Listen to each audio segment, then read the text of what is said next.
Donc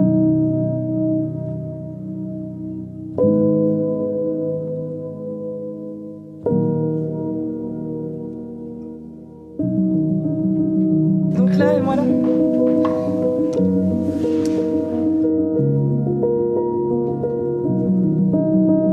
On vous a rencontrés toutes les deux, il y a plein de choses qui sont sorties de ces rencontres qu'on a envie de réentendre. Donc parfois on se permettra d'orienter légèrement la conversation si c'est nécessaire. Alors si je ressors les cours, c'est qu'il n'y a pas une définition unique de l'animation socioculturelle, c'est un mélange de plein de définitions. Pour moi, Ce qui nous simplifie pas la vie pour nous définir du coup. non, en effet, je te rejoins là-dessus. Non, pour moi, donc l'animation socioculturelle, c'est avant tout finalement accompagner des personnes, quel que soit leur âge. On n'est pas là pour dire ce qu'il faut faire ou imposer. C'est qu'est-ce que les personnes ont besoin, leur permettre de les exprimer et de le réaliser. Un bon animateur socioculturel, c'est celui qui sait disparaître, en fait. Et c'est un peu être le trait d'union entre des personnes, être capable de les mettre en lien et de pouvoir disparaître et que la vie continue sans nous. Il n'y a pas très longtemps, j'ai eu une situation où j'ai une collègue qui me disait « Oui, j'ai accompagné quelques résidents à la cafétéria pour échanger. » Et en fait, ils parlaient tellement entre eux, j'ai rien pu dire. Et je me dis « Mais c'est que t'as tout réussi alors ?» Oui. Au départ de ma carrière, j'avais envie de travailler plutôt en psychiatrie. Et puis, le hasard a fait que je suis arrivée dans le domaine des personnes âgées. Et ça a été tellement passionnant que je ne l'ai plus jamais quitté. Donc maintenant, ça fait 25 ans que je travaille avec les personnes âgées. Bonjour Alice. Donc j'ai travaillé en EMS spécialisé, psychiatrie de l'âge avancé. Depuis 2016, en fait, j'ai pris la responsabilité d'un centre d'accueil temporaire. Puis là, depuis 2023 maintenant, j'ai ouvert un deuxième établissement qui est une colocation senior pour personnes indépendantes. Alors santé tout le monde.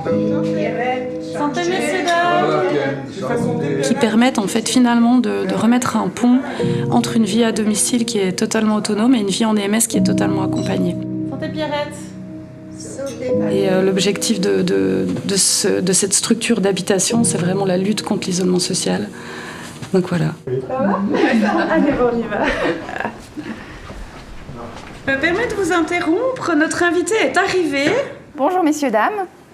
Alors j'aimerais vous présenter Tiffany. Donc elle a fait la même formation que moi et elle travaille dans le domaine aussi avec les personnes âgées. Ça fait déjà un petit moment que le social, c'est dans ma tête. J'ai suivi le CFC d'assistante socio-éducative via le gymnase, donc directement avec la maturité professionnelle. Et quand j'ai eu fini, je me suis assez rapidement rendu compte que j'avais envie d'aller plus loin dans mes connaissances, que j'avais aussi les capacités pour. Et donc j'ai commencé la HETSL, tout de suite avec l'idée que ça serait en animation socioculturelle, puisque la population avec laquelle je préfère travailler, c'est les personnes âgées. Voilà.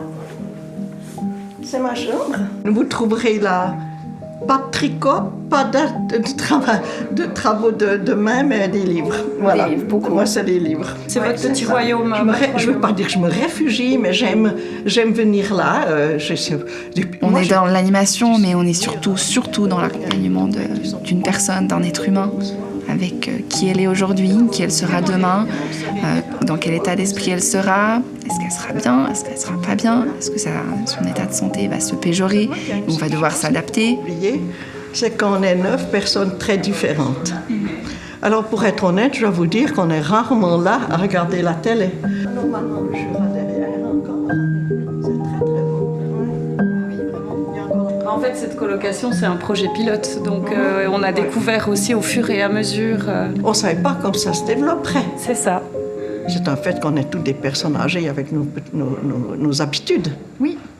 Et puis, je connais ces colocs de la Suisse allemande, c'était des jeunes gens, ça n'allait pas toujours. Il y a une fois eu un reportage à la télé suisse allemande, c'était pas brillant non plus.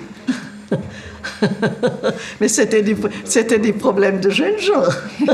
Et toi, tu travailles où maintenant? Alors, si tu as terminé tes études ou... Alors, depuis le 1er septembre, je travaille dans un EMS. Oui.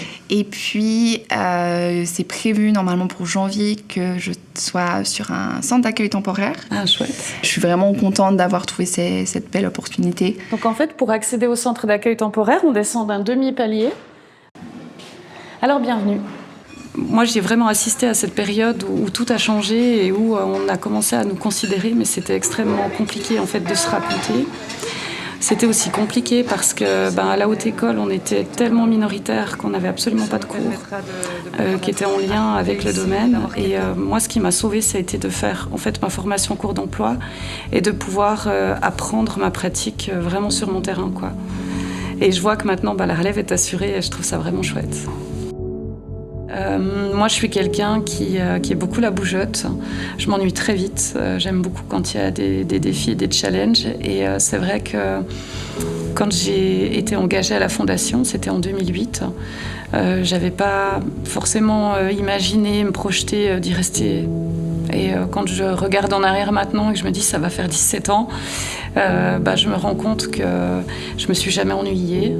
Eux, ils ont cru en moi, ils m'ont régulièrement fait des propositions quand ils ont vu que je tournais en rond. Tant que les conditions sont comme ça, j'ai envie de continuer aussi à la Fondation. Donc voilà un peu ce que j'imagine. Et toi, qu'est-ce que tu imagines pour ton avenir ?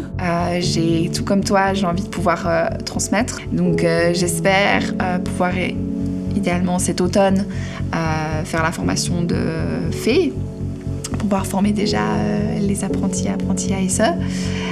Et puis, dans un second temps, un peu plus tard, j'aimerais bien pouvoir être PF également, parce qu'il y a besoin de PF sur le terrain, d'institutions qui peuvent accueillir. Il y a chaque année plus d'étudiants qui veulent s'inscrire et l'école ne peut pas accepter tout le monde, notamment parce qu'après il manque des places de stage, parce qu'il manque des PF. Donc si aussi on veut pouvoir valoriser l'animation socioculturelle, il faut pouvoir les former. Et donc du coup c'est aussi quelque chose que j'ai envie de faire justement. Est-ce que tu es contente d'habiter à la colocation ? Non, hein, non. Ta chambre te plaît pas du tout ? Non. Pierrette, elle a la chambre qui a un balcon. Parce qu'elle est fumeuse et puis elle voulait emménager ici à la condition de pouvoir fumer dans sa chambre. Alors on lui a dit que ça serait pas permis.